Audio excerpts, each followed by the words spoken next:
اللہ تعالیٰ کا کتنا بڑا کرم ہے کہ اس نے ہم پر ماہ رمضان کے روزے فرض کر کے ہمارے لیے سامان تقوی فراہم کیا۔ اللہ عز و جل پارہ 2 سورہ بقرہ کی آیت نمبر 183 تا 184 میں ارشاد فرماتا ہے، ترجمہ کنز الایمان: اے ایمان والو، تم پر روزے فرض کیے گئے جیسے اگلوں پر فرض ہوئے تھے کہ کئی تمہیں پرہیزگاری ملے۔ گنتی کے دن ہیں تو تم میں جو کوئی بیمار یا سفر میں ہو تو اتنے روزے اور دنوں میں، اور جنہیں اس کی طاقت نہ ہو وہ بدلے میں ایک مسکین کا کھانا۔ پھر جو اپنی طرف سے نیکی زیادہ کرے تو وہ اس کے لیے بہتر ہے، اور روزہ رکھنا تمہارے لیے زیادہ بھلا ہے اگر تم جانو۔ آیت کریمہ کے ابتدائی حصے کے تحت تفسیر خازن میں ہے، تم سے پہلے لوگوں سے مراد یہ ہے حضرت سیدنا آدم صفی اللہ علی نبینا علیہ السلام سے حضرت سیدنا عیسیٰ روح اللہ علی نبینا علیہ السلام تک جتنے انبیاء کرام علیہ السلام تشریف لائے اور ان کی امتیں آئیں، ان پر روزے فرض ہوتے چلے آئے، مگر اس صورت ہمارے روزوں سے مختلف تھی۔ مطلب یہ ہے کہ روزہ بڑی پرانی عبادت ہے، اور روزہ امتوں میں کوئی امت ایسی نہیں گزری جس پر اللہ عز و جل نے تمہاری طرح روزے فرض نہ کیے ہوں۔ اور تفسیر عزیزی میں ہے کہ حضرت سیدنا آدم صفی اللہ علی نبینا علیہ السلام پر ہر مہینے کے ایام بیض یعنی چاند کی 13، 14 اور 15 تاریخ کے 3 روزے فرض تھے، اور یہود یعنی حضرت سیدنا موسیٰ کلیم اللہ علی نبینا علیہ السلام کی قوم پر یوم عاشوراء یعنی 10 محرم الحرام کے دن اور ہر ہفتے میں ہفتے کے دن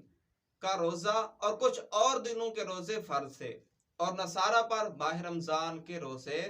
فرض تھے۔ تفسیر صراط الجنان جلد 1 صفحہ 290 پر ہے،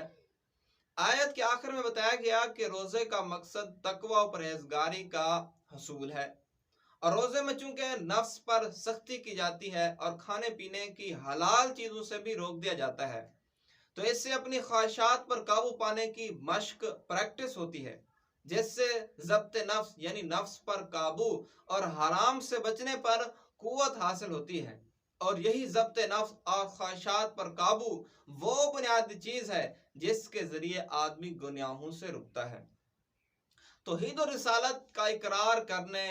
اور تمام ضروریات دین پر ایمان لانے کے بعد جس طرح ہر مسلمان پر نماز فرض قرار دی گئی ہے، اسی طرح رمضان کے روزے بھی ہر مسلمان مرد و عورت عاقل و بالغ پر فرض ہیں۔ درِ مختار میں ہے، روزے 10 شعبان المعظم 2 ہجری کو فرض ہوئے۔ اسلام میں اکثر اعمال کسی نہ کسی روح پرور واقعے کی یاد تازہ کرنے کے لیے مقرر کیے گئے ہیں۔ مثلاً صفا و مروہ کے درمیان حاجیوں کی سعی حضرت سیدتنا حاجرہ رضی اللہ تعالی عنہ کی یادگار ہے، اور آپ رضی اللہ تعالی عنہ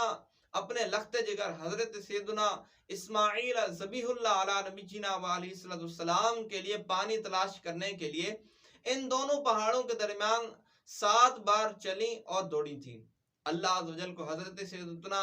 حاجرہ رضی اللہ تعالی عنہ کی یہ ادا پسند آ گئی، لہذا اسی ادائے حاجرہ رضی اللہ تعالی عنہ کو اللہ عز و جل نے باقی رکھتے ہوئے حاجیوں اور عمرہ کرنے والوں کے لیے صفا و مروہ کی سعی واجب فرما دی۔ اسی طرح رمضان المبارک میں سے کچھ دن ہمارے پیارے سرکار مکی مدنی تاجدار صلی اللہ تعالی علیہ وسلم نے غار حرا میں گزارے تھے۔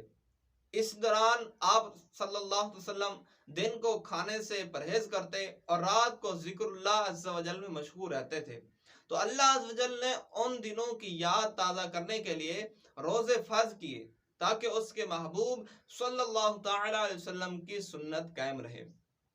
حضرت آدم صفی اللہ علی نبینا علیہ السلام نے چاند کی 13، 14، 15 تاریخ کو روزے رکھے۔ حضرت نوح علی نبینا علیہ السلام عید الفطر اور عید الاضحیٰ کے علاوہ ہمیشہ روزہ رکھتے تھے۔ حضرت داؤد علی نبینا علیہ السلام ایک دن چھوڑ کر ایک دن روزہ رکھتے، اور حضرت سلیمان علی نبینا علیہ السلام